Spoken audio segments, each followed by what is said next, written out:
নমস্কার বন্ধুরা, বৃষ্টি রান্নাঘরে আজকে পুঁই শাকের বড়ার একটা খুব সুন্দর রেসিপি নিয়ে আপনাদের কাছে হাজির হলাম।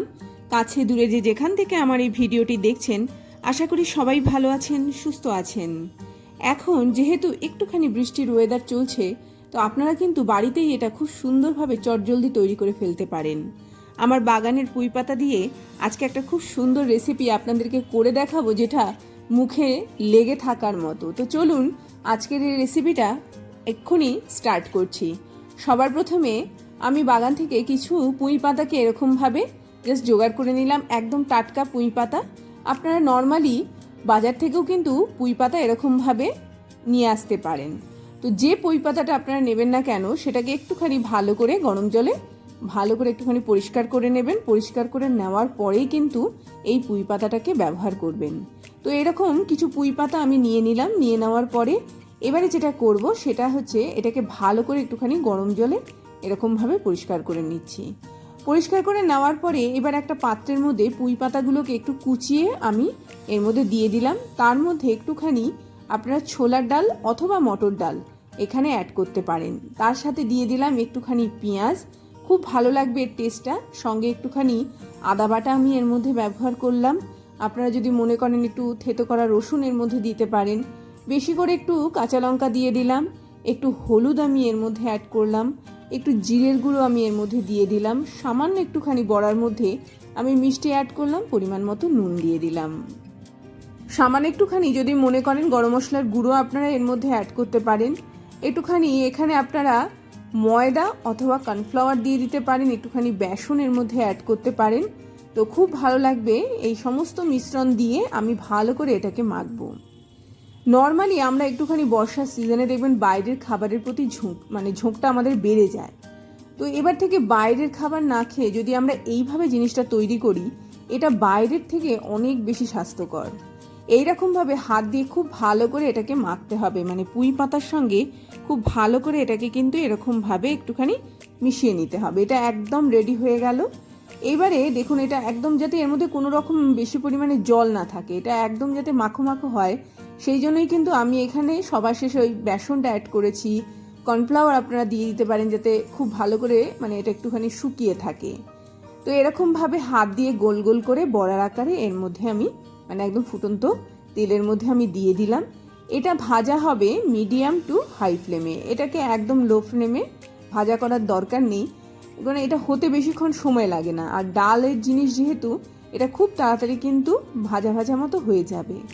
এবারে এইরকম ধরনের জিনিস বাড়িতে তৈরি করে খেয়ে দেখুন। এগুলো যতটা না মুখরোচক, তার থেকে কিন্তু বানাতেও বেশিক্ষণ সময় লাগে না। একটুখানি পুঁই পাতা থাকলেও, একটুখানি এখানে ডাল থাকলেও ভালো লাগবে। নর্মালি ডালের পাশেও আপনারা খেতে পারেন, মুড়ি দিয়ে খেতে পারেন, শুধু শুধু খেতে পারেন। তো আমার বেশ অনেকগুলো তৈরি হয়েছে। এটা ভাজা করার পদ্ধতিটা খুব ভালো করে লক্ষ্য করবেন। সবার প্রথমে আমি একটু একটু করে দিচ্ছি, যখন একটা সাইড একটুখানি ভাজা হয়ে যাচ্ছে এটাকে সরিয়ে দিয়ে আবার খানিকটা কয়েকটা বড়া আমি এর মধ্যে দিয়ে দিচ্ছি। এবারে যে আঁচটা থাকবে সেটা একটুখানি মিডিয়াম টু ফ্লেম আঁচেই বললাম, যেভাবে তৈরি করতে হবে। এবং এটার ভাজার পদ্ধতি হচ্ছে, প্রথমবার একটুখানি ভাজা করে আপনারা তুলে নিতে পারেন। তুলে নেওয়ার পরে আবার গরম তেলের মধ্যে আরেকবার বড়াগুলোকে দিয়ে দিতে পারেন, এবং যাতে করে এটা একটুখানি লালচে ভাজা হয়। বেসন কিংবা কর্নফ্লাওয়ারের বদলে আপনারা চালের গুঁড়ো ব্যবহার করতে পারেন, ডাল আর চালের গুঁড়ো দিয়েও তৈরি করতে পারেন। আর দ্বিতীয় নম্বর জিনিস হচ্ছে যে এইটা যে যখন আপনারা ভাজা করবেন তখন একটু খেয়াল রাখবেন যাতে করে এটা একদম বারবার এরকমভাবে উল্টে পাল্টে ভাজা করবেন, যাতে একটা সাইড খুব বেশি পুড়ে না যায়। যেহেতু ফ্লেমটা একটু বাড়িয়ে দেবেন, সেই জন্য একটুখানি কিন্তু ধরে ধরে এরকমভাবে দেখুন, এত সুন্দর দেখতে লাগবে। এরকম লালচে ভাজা হয়ে গেছে, এটা কিন্তু আমার একদম তৈরি হয়ে গেল। আমি এরকমভাবে জাস্ট উল্টে পাল্টে বোথ সাইড একটুখানি লালচে করে ভাজা করে নিচ্ছি, এবং বোথ সাইড কিন্তু খুব সুন্দর করে তৈরি করে নিচ্ছি। দেখুন, এরকমভাবে কিন্তু লালচে করে ভাজা করে নিতে হবে। করে নেওয়ার পরে এটাকে একটা টিস্যু পেপারের মধ্যে তুলে নেবেন, যাতে করে এর যে এক্সেস তেলটা আছে টিস্যু পেপার পুরোপুরি অ্যাবজর্ব করে নেয়, এবং খুব সুন্দরভাবে এটা একদম তেল থেকে একদম তেলটা এর থেকে অনেকটা পরিমাণে রিমুভ হয়ে যায়। প্রথমে আমি এটাকে একটুখানি ছেঁকে নেব। ছেঁকে নেওয়ার পরে আমি এটাকে টিস্যু পেপারে দিয়ে দেবো কিছুক্ষণ সময়ের জন্য। ভালো করে এক্সিস তেলটাকে আমি ঝরিয়ে নেওয়ার পরে ব্যবহার করব। এইবারে সন্ধ্যের সময় আপনারা মুড়ির সাথে খেতে পারেন, শুধু শুধু খেতে পারেন, চায়ের পাশে খেতে পারেন, কফি নিয়ে খেতে পারেন। দেখুন এই রকম তৈরি হয়েছে পুঁই পাতার বড়া। তো এইভাবে তৈরি করুন আর ভর্তি ভর্তি করে খান। বাইরের চপ সিঙ্গারার বদলে এটা তৈরি করে খান। এটা অনেক বেশি টেস্টি, অনেক বেশি ভালো, এবং এগুলো কি কম খেলেই পেটটা ভরে যায়, যেহেতু ডাল রয়েছে এর মধ্যে। তো এটা কিন্তু কম খেলেই আপনাদের পেটটা ভরে দেয়। আর যতবার তৈরি করেছি সবাই এত আনন্দ নিয়ে খেয়েছে, সেই জন্য আজকে এই রেসিপিটা আপনাদের সাথে শেয়ার করলাম। একদম সিম্পল রেসিপি, ছোট্ট রেসিপি, কিন্তু করতে কিন্তু একদমই বেশি হাঙ্গামা নেই।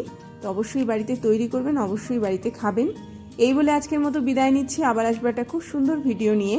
ততক্ষণ সবাই ভালো থাকবেন, সুস্থ থাকবেন, দেখতে থাকবেন বৃষ্টির রান্নাঘরে। অবশ্যই চ্যানেলটির পাশে থাকবেন, অবশ্যই চ্যানেলটিকে সাবস্ক্রাইব করতে ভুলবেন না।